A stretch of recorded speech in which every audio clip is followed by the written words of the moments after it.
both System 1 and System 2 have their own weaknesses. And you lay out many of these in the book. And one of them is loss aversion.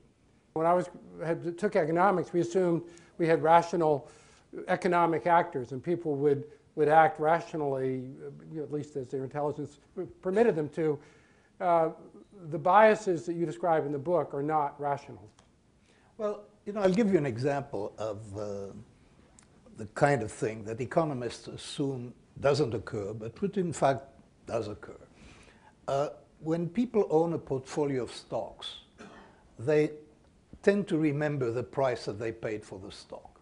And they tend to be very reluctant to sell the stock at a lower price than they tend to be very reluctant to sell losers. That is loss aversion. I mean, people hate to admit, if you will, or sort of score themselves as having lost that thing. Now, for an economist, this is nonsense. I mean, the only thing that matters is, your expectations about the future of the stock. The past is completely irrelevant.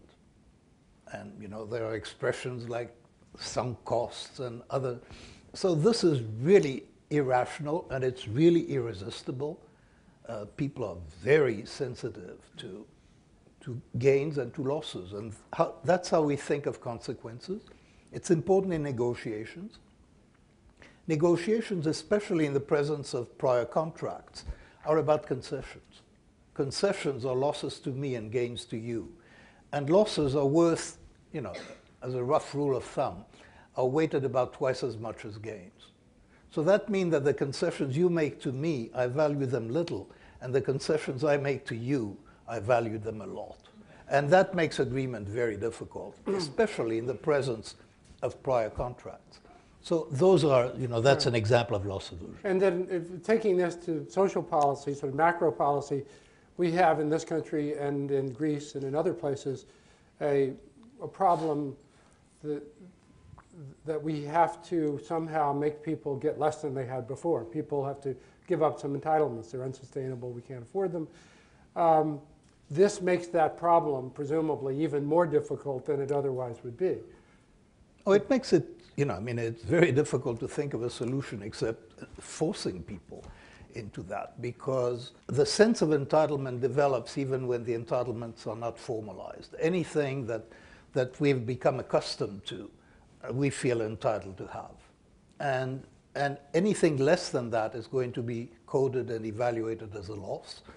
And people are going to resist that. And so in any reform, the losers, even reforms that have some gainers and some losers, the losers are going to fight so much harder than the gainers that makes reform extremely difficult to pass effectively.